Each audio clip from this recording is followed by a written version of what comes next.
Is there a lot of frustration in this locker room?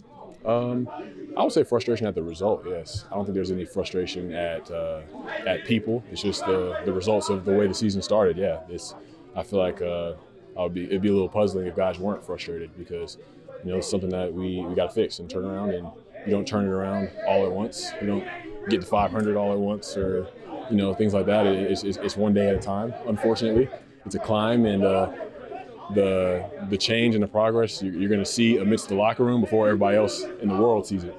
I know you wanted to be a workhorse when you came here. Are you disappointed that your load hasn't been greater? I wouldn't say I'm disappointed. I would say that's the flow of football. Sometimes there's been patches of seasons where I've had like 1,100 yards, where there's 3 or 4 games in there where it's like I didn't really touch the ball as much, or the flow of me being involved in playmaking wasn't necessarily there. And those are things that you gotta accept and be like, there's nobody plotting against me. There's nobody like trying to keep me from being involved. You know what I'm saying? And trust the process. Trust that these guys are looking out for me to have opportunities, just like they're looking out for everybody else in the offense. What more can you do on your end to make sure that you can make bigger impacting games? Because that half in Arizona, you were one of the driving forces, and the offense is looking as best it's looked all season. Right. I would say it's just continuing to be vocal. Like, these coaches are always receptive to our opinions, always receptive to what we see in the game, and just continuing to bring ideas to them, bring things that I'm feeling and seeing on the game field. Because they got a lot of things to worry about as well, and they're trying to help the team win ultimately, no matter what may be going on. So, just continuing to develop vocally.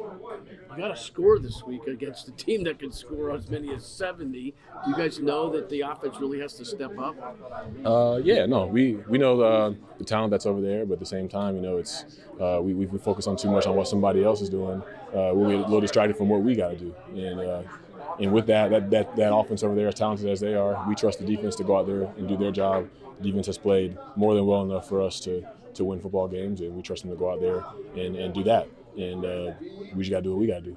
How much does stuff change for you with Bellinger injured? I mean, obviously, when you guys are on the field together, he plays more of the blocking role, you play more of the receiver role.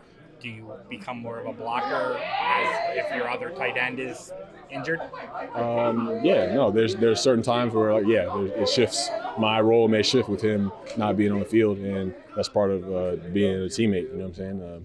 As much as I'd like to run routes all the time, there's going to be things that I may not necessarily want to do as much, but that's everybody in football. There's certain situations where I got to do this to help the team, and Belly is extremely important to what we do, not only in the run game, but he's gotten so much better as a route runner in the passing game as well.